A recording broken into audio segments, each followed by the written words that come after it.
Life for the two South African teams in the Pro 14, the Kings and the Cheetahs, is not looking the best right about now. Some people alerted me to this on Twitter and in some of the YouTube comments about the fact that there's reports saying that the Kings, initial reports seem to be indicating that the Kings have gone bust. But that's not quite my reading of the news. I guess it's still an evolving situation. But essentially, the Kings have been having some financial difficulties. It kind of makes sense. I did have a quick look at the Kings' numbers since they joined the Pro 14 in 2017, and it's not been the best. It's not been the best. Prettiest reading anyway, like only a few wins. Was it like 4 or 5 wins? Attendance first year was like 4,000, then 2,800, 2,700. So they've not been packing them in Port Elizabeth, which is it's pretty hard to run a team getting as few fans as that. Even some of the poorly attended Super Rugby teams would probably look at those numbers in dismay. But yeah, the Kings have voluntarily said that they are not going to play this year at all. So it's kind of been put into a bit of context by the Pro 14. That's the 2 points on the board. So the Kings have said that they're not going to play any games in 2020, is my reading of this.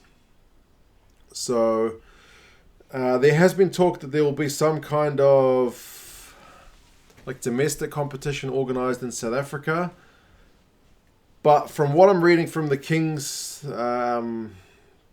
management is basically that would require a bunch of money that they're not willing to put into the team to keep things ticking along. So it's essentially easier for them to cut their losses for 2020 and rejig things looking at 2021. I can kind of understand it because who knows what's going to happen in South Africa with rugby. Like I said, there's reports that they're trying to get some kind of competition underway for mid-September, which is really, really close if it is getting underway. But yeah, the Pro 14 is already back underway without the two South African teams who are essentially suspended for the rest of the season.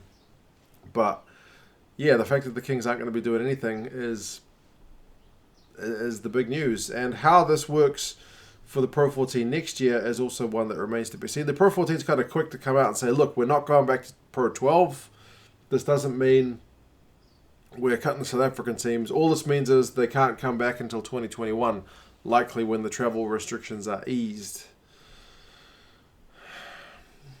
Yeah, given the competition starts towards the end of the year, it's a few games they will have to make up if somehow they can organise to keep the two teams in the competition. But yeah, either way, she's a pretty tough one for both those clubs, and it's not ideal for the Pro 14 either, because I guess part of having the South African teams in the Pro 14 helps with that broadcast deal, and if you've got no South African teams playing, likely I would say fewer South Africans are watching the games, especially those in Bloemfontein and Port Elizabeth.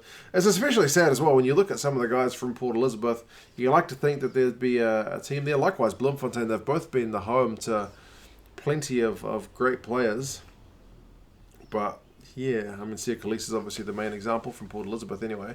I know G-Man's based in Port Elizabeth. That's his local team, even if he's more of a Sharks man. But yeah, it's one to watch, man. I'm still not convinced we've heard the last of this. Depending on which article you read, there seems to be a different kind of severity coming out about how this is going to impact. But my understanding right now is that the Kings aren't prepared to play any rugby in 2020, and the Pro 14's pretty much saying, yep, we're not going to have South African teams back in until 2021.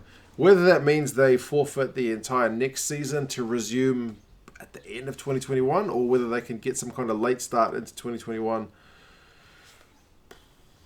we'll have to wait and see. But either way, if you guys have heard any more, do let me know, because I've been trying to catch up as to what is going on with that news. kind of in the last 48 hours, but that seems to be where we're at. So it's not an ideal one.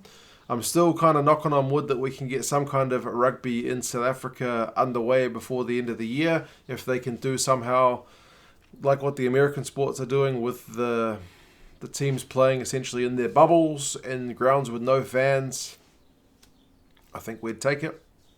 We'd take it. Too many good players not able to play, and they are back in training last I read, so yeah, let's hope we can find them something to do. But yeah, that seems to be it for now. Do drop us any more thoughts, comments. I mean, I know the Kings aren't everybody's favourite team with their record. A waste of space is what a lot of people say. They travel all the way to Europe to get beaten by 30, 40 points. But as I said, there's been a few good Springboks come out of there, and despite the fact that it's a team with a bit of a troubled past, it would still be nice to see them do well. In Super Rugby days, they used to overperform sometimes, despite the fact that they were usually the underdogs. But anyway, I won't ramble on. You guys let me know your thoughts. Drop this rambling one a like if you are willing to. And I'll talk to you guys again soon. See you later.